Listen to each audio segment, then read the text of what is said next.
It is with pleasure that I now introduce David Matthews, who's the Interim Coordinator General for Family Safety.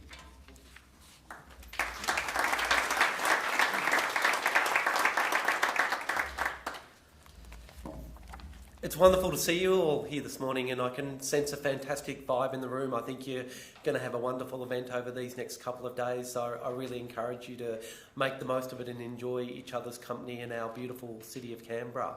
I would also like to acknowledge the traditional owners of the land that we're meeting on today, the Ngunnawal people, and pay my respects to their elders past and present, and to acknowledge the ongoing contribution that they make to the life of our city and our region. Obviously, domestic violence is a key issue for the Aboriginal Torres Strait Islander community, and we all have an important role in playing in addressing violence in that community and the things that lead to that violence. I think your conference theme is fantastic, Stop DV, where does it start? Because that really is the key question. I think over the last several decades, we've had some fantastic law reform and service delivery responses to the prevalence of violence in our community. We've been less focused and less successful at identifying the causes and addressing them. So I think the fact that you are focusing debate and discussion around those issues is fantastic. As we all know in this room, family violence is a widespread social problem that does affect our entire society, whether you are directly affected or not. It doesn't discriminate on the basis of age, income levels, educational levels or culture, and it's experienced in cities, towns and rural communities across the nature. So it truly is a national issue, and it does affect us all. I'm worried about promoting an environment of statistic fatigue in this area, because we hear statistics and they almost become normalised for us. But the key statistic that I would raise with you today, the two I would raise, is that 1/3 of Australian women have experienced violence by somebody that is known to them. So that's 1/3 of our entire female population. That is pause for thought in of itself. And on average, one Australian woman is killed by their former or current partner each week, and in fact the prevalence of that has been increasing over the last 2 years. And as recently as today in the media, there are very high profile and tragic examples of family violence that result in the worst possible consequence, which is the early loss of life of women and children. In the ACT, we are the richest, healthiest, most actively involved community in Australia. We've got the highest educational levels, the highest income levels, but we still have family violence in our community. And I think it's important as a community for us to say that, both to acknowledge that truth, but also to avoid the stigmatisation and generalisation that often is accompanied around this issue. So it is an issue for us, as it is an issue for other communities in Australia. In 2014-15, the last full financial year where reports available, the ACT policing actually attended over 2,500 family violence events in the ACT. So that's very significant for a size of our community, which is around just under 400,000 at the moment. And from that, of course, charges were laid, people were brought before the courts, and the Director of Public Prosecution commenced 517 individual criminal proceedings. And of course, that's where the engagement with the justice system just begins, and where your role comes in.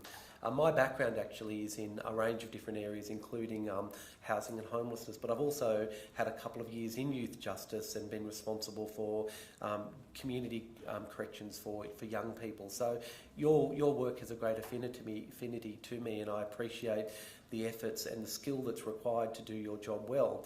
And really that focus on ensuring that people address the reason for their offending behaviour, that they have an opportunity for rehabilitation and to stay connected to the community. So I wanted to thank you for all of your work and your interest in domestic violence as being a critical part of the offending pattern, but the life stories of people that are being involved in the justice system. In the ACT, our story really most recently commenced around a series of high-profile deaths through 2015 and 16, which led to the ACT government commissioning 3 separate reviews into family violence, which tried to look at the issue from a number of different perspectives. And I think that that's important because family and domestic violence is not a one-dimensional issue, and it's very important that we don't draw very broad conclusions and therefore have one-size-fits-all approaches. So the ACT government's reviews looked at a couple of specific focal points. One of them was about the interface between family violence and the care and protection system, which is of course a really important area of public policy and service delivery. And that concept of intersectionality or the relationship between different statutory systems is really critical to understanding how we can best respond to the issue as it emerges. Another one of our reviews was an analysis of 11 deaths that were a result of family violence, and to provide a case history and a study of their life stories and the circumstances that led to their death. Of course, that made for incredibly sobering reading, and it was very tragic. It highlighted, though, the complexity of the issue. Not only were there very clear examples of inter-partner violence represented there, but also violence between children and their parents, and also from parents to children, and also same-sex related violence. So when we start to think about how domestic violence plays out, we've got to understand the complexity and the variety of those circumstances. The third review was a gap analysis, which really looked at our current service delivery and looked at where we were doing well and also where we needed to focus our efforts further. All of the reports really showed a fundamental lack of understanding about the extent and underlying causes of family violence in our community, which is disturbing on one level and not surprising on another. So it really showed that we needed to focus on community education and prevention as much as we needed to focus on providing a justice-based and a service delivery response. All of the reports highlighted challenges around information sharing, and that is really being able to provide real-time responses to people, particularly where their circumstances are changing rapidly and the things that we might be having in place for them are no longer going to be effective, and we need to do something differently, but we need to have an information sharing arrangement which enables that response to take place.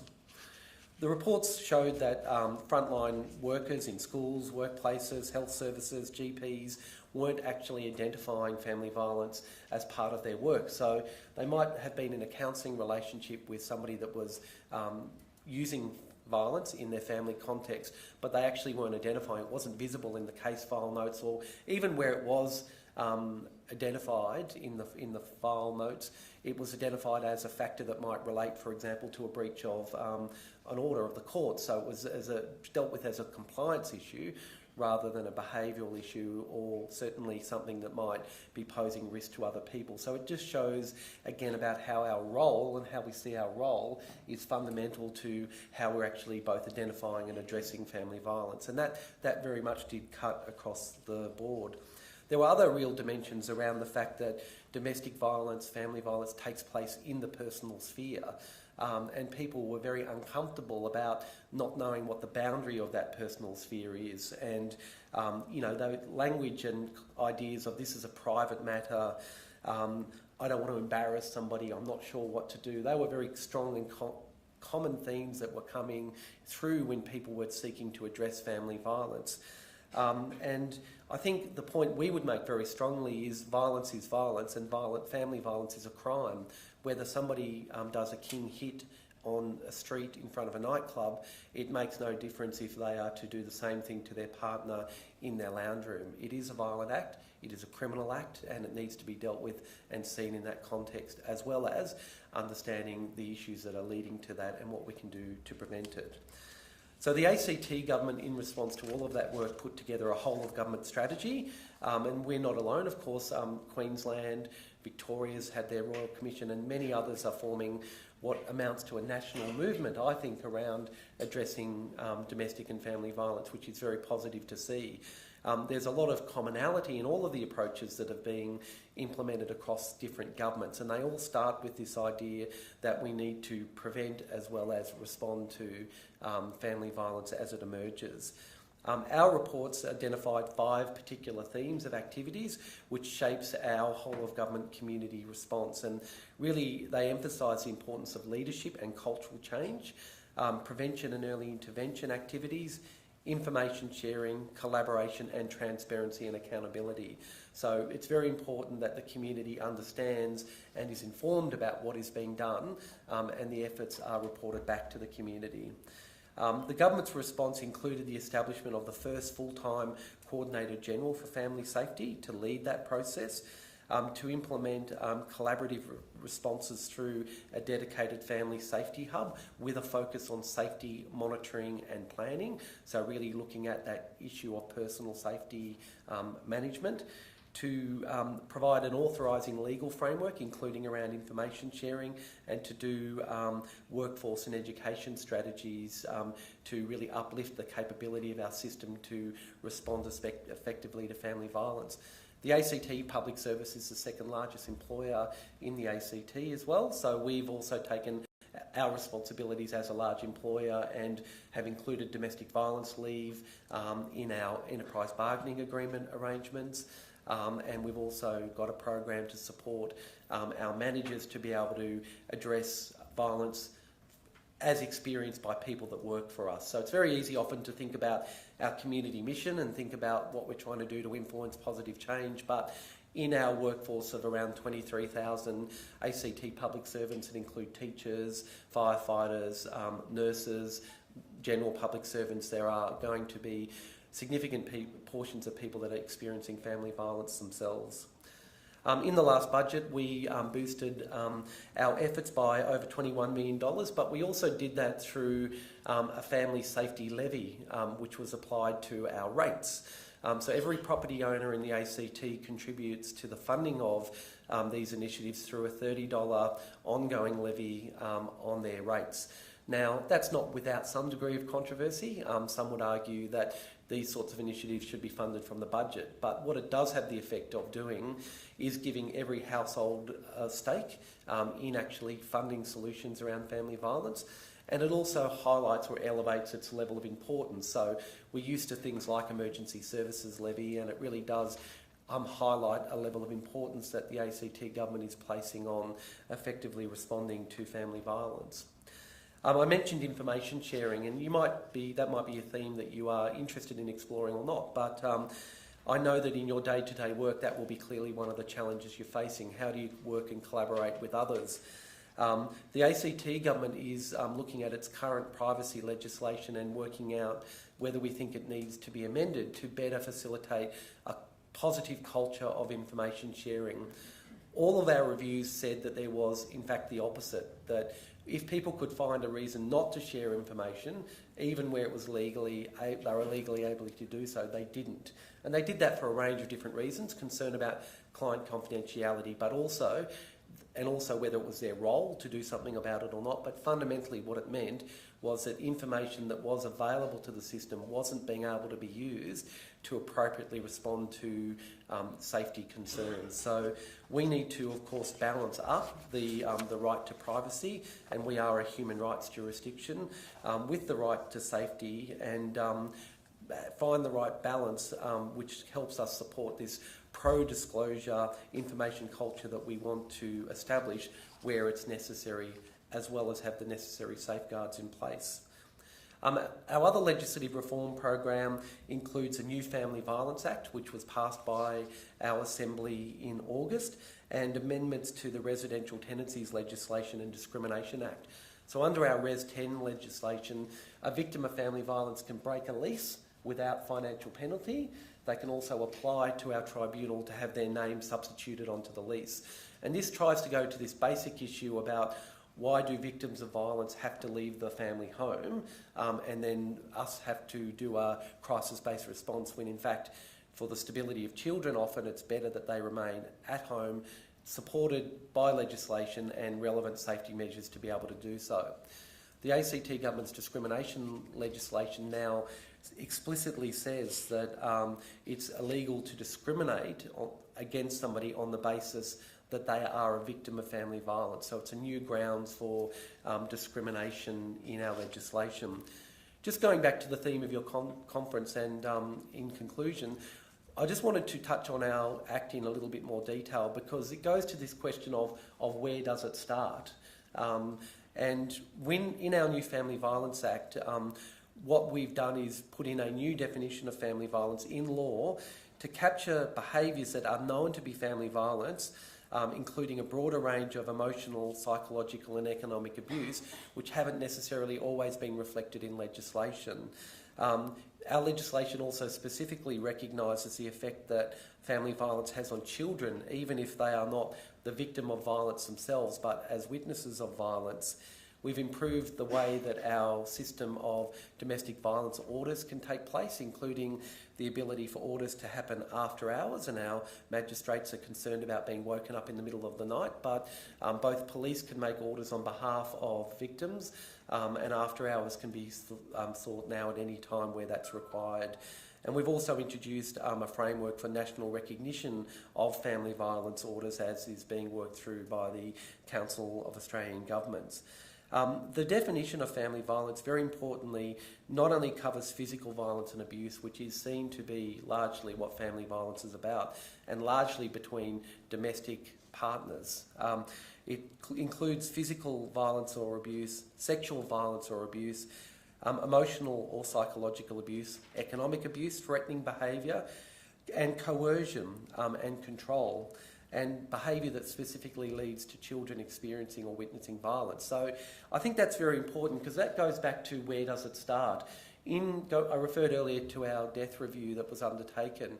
What was one of the most shocking elements of a shocking report was that in many of those instances there was no recorded physical violence before the person was murdered.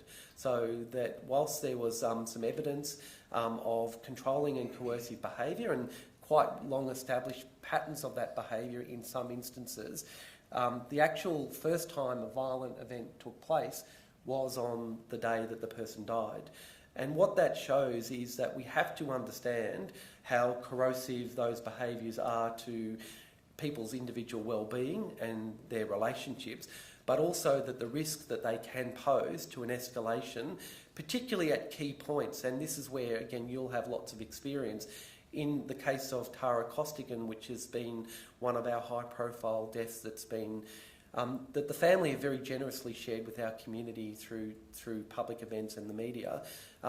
That death was prompted by a DVO order being served on the person that's been convicted for that crime. So that event in of itself changed that risk profile for Tara Costigan.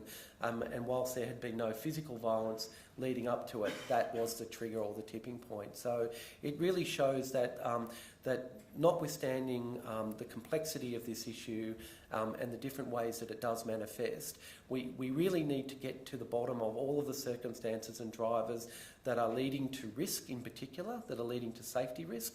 It's not all about lethality. Obviously, a lethal event is the most critical and obvious example of failure, but many people live with violence or forms of violence for extended periods of time, and that has similar effect and damage in their lives. So the variety of the circumstances that I've talked about today are all family violence, and they all require our understanding and our intention.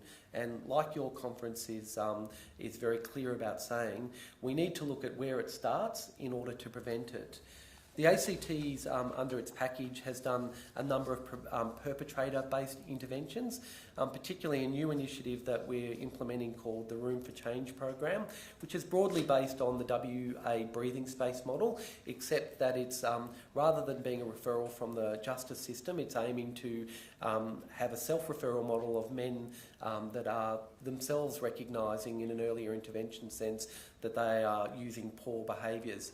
It's a mixture of residential, group work and case management support, which also allows then the victim or in this case the woman to remain in her family home and supported in her family home with security upgrades as well. So it's supposed to be designed deliberately as a holistic family intervention which both supports the perpetrator as well as allows the victim to feel supported in the community.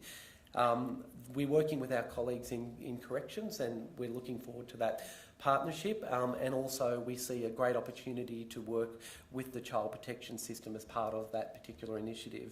We're also doing a justice reinvestment trial for Aboriginal and Torres Strait Islander families, and that really is about focusing on a coordinated family support initiative, which is looking very holistically at the circumstances of those individual families and to make sure that support is coordinated and culturally appropriate. Already, of course, there is the ACT's Through Care initiative, which is really focusing in on how people in the criminal justice system, the correction system, are being supported to transition from custodial and community-based environments into the community more generally, and the learnings from that will be adapted and used throughout the development of all of our initiatives. So I really wanted to thank you today for giving me the opportunity to tell you what's happening in our community, because you're meeting in our land, on the land of the Ngunnawal people. But I'm sure across this room there is a wealth of knowledge and expertise about the variety of things that are happening across the country, and that's what we need to do. We need to look at the issue from first principle, we need to learn from each other, we need to understand the evidence, and we need to build the evidence base, particularly in perpetrator-based programs, and then we need to work together to implement the solutions. So I hope you have a wonderful few days, and I congratulate you on all of your efforts and the organisers in coming together around this very important issue. So thank you.